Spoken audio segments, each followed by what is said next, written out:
ACL PCL হচ্ছে আমাদের হাঁটুর গুরুত্বপূর্ণ দুইটা লিগামেন্ট। এসিএল আমাদের হাঁটুর সামনের আড়াআড়িভাবে যে লিগামেন্টটা আছে সেটা হচ্ছে এসিএল, এবং পিছনে যে আড়াআড়িভাবে যে লিগামেন্ট আছে সেটা হচ্ছে পিসিএল। তো এই ইনজুরিগুলা বিভিন্ন লেভেল বা গ্রেডে হয়ে থাকে। সাধারণত তিনটা গ্রেডে হয়: গ্রেড 1, গ্রেড 2, গ্রেড 3। একে আমরা ইন্টারস্টিয়াল, পার্শিয়াল বা ফুল থিকনেস টিয়ার এই তিনটাভাবে বলতে, বা কমপ্লিট টিয়ার এই তিনটেভাবে আমরা বলতে পারি। গ্রেড 1 এবং গ্রেড 2 এই দুই ক্ষেত্রে ফিজিওথেরাপির মাধ্যমে সম্পূর্ণ ভালো করা সম্ভব। যারা এসিএল অথবা পিসিএল লিগামেন্ট ইনজুরিতে আছেন তারা আমাদের কাছে আসলে আমরা একটা সঠিক পরামর্শ দিতে পারবো। আশা করি আমাদের পরামর্শে আপনি একটি সঠিক সিদ্ধান্ত নিতে পারবেন। তো দর্শক, যেটা বলছিলাম, আজকে আমরা আবারও চলে আসলাম আবিদিন ফিজিওথেরাপি সেন্টারে। অলরেডি আবিদিন ভাই আমাদের সাথে আছে। ভাই আসসালামু আলাইকুম। ওয়ালাইকুম আসসালাম। কেমন আছেন ভাইজান? আলহামদুলিল্লাহ, আপনি কেমন আছেন ভাই? আছি আলহামদুলিল্লাহ। ভাই, আমরা এখন আশেপাশে খুব বেশি যেটা শুনি সেটা হচ্ছে এসিএল পিসিএল ইনজুরি। তো এসিএল পিসিএল ইনজুরিটা মূলত আসলে কি এবং এটা কিভাবে হয়? এটা হলেই কি আসলে কি অপারেশন করা প্রয়োজন হয় কিনা, এই ব্যাপারে একটু বিস্তারিত আমাদেরকে বলুন। আপনি খুব গুরুত্বপূর্ণ একটা প্রশ্ন করেছেন যে এসিএল পিসিএল। হ্যাঁ, এসিএল পিসিএল হচ্ছে আমাদের হাঁটুর গুরুত্বপূর্ণ দুইটা লিগামেন্ট। এসিএল আমাদের হাঁটুর সামনের আড়াআড়িভাবে যে লিগামেন্টটা আছে সেটা হচ্ছে এসিএল, এবং পিছনে যে আড়াআড়িভাবে যে লিগামেন্ট আছে সেটা হচ্ছে পিসিএল।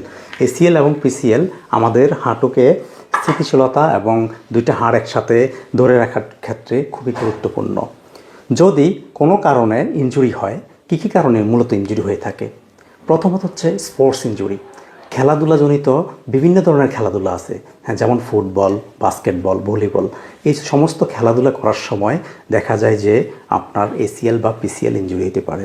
এছাড়াও আরেকটা গুরুত্বপূর্ণ কারণ যেটা বর্তমানে অহরহ দেখা যাচ্ছে সেটা হচ্ছে বিভিন্ন ধরনের অ্যাক্সিডেন্ট, মোটরসাইকেল অ্যাক্সিডেন্ট, কার অ্যাক্সিডেন্ট, বাস অ্যাক্সিডেন্ট, হ্যাঁ, বা কেউ বাইসাইকেল চালাচ্ছে, বাইসাইকেল থেকে পড়ে গিয়ে, হ্যাঁ, বিভিন্ন ধরনের অ্যাক্সিডেন্টের ক্ষেত্রে আপনার এসিএল অথবা পিসিএল ইনজুরি হতে পারে। তো এই ইনজুরিগুলা বিভিন্ন লেভেল বা গ্রেডে হয়ে থাকে।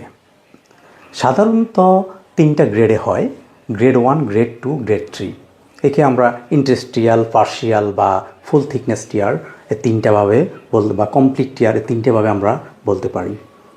তো এই গ্রেড 1 এবং গ্রেড 2 এই দুই ক্ষেত্রে ফিজিওথেরাপির মাধ্যমে সম্পূর্ণ ভালো করা সম্ভব। তবে এই ক্ষেত্রে একটি কথা আছে, যারা এলিট প্লেয়ার, যেমন ফুটবল, ভলিবল, এই জাতীয় ন্যাশনাল লেভেলের প্লেয়ার আছেন, যারা এলিট প্লেয়ার, তাদের ক্ষেত্রে কিন্তু গ্রেড 2 হলেও অপারেশন জরুরি। কেননা তাদের প্র্যাকটিস লাইফে গ্রেড 2 থাকলে আবারও ইনজুরি হওয়ার সম্ভাবনা থাকে।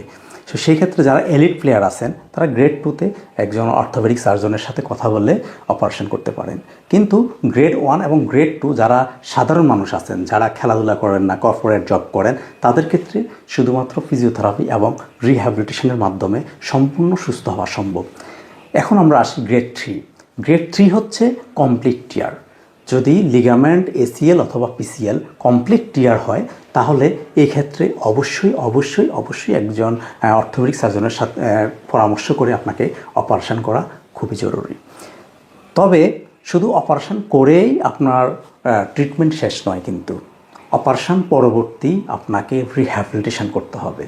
অপারেশন একটা স্টেপ, তার রিহ্যাব হচ্ছে সেকেন্ড স্টেপ। সেকেন্ড স্টেপে আমরা যদি সঠিকভাবে রিহ্যাব করি, ফিজিওথেরাপি সঠিকভাবে নেই, তাহলে আমরা সম্পূর্ণভাবে সুস্থ হওয়া সম্ভব। যারা এসিএল অথবা পিসিএল লিগামেন্ট ইনজুরিতে আছেন তারা আমাদের কাছে আসলে আমরা একটা সঠিক পরামর্শ দিতে পারবো।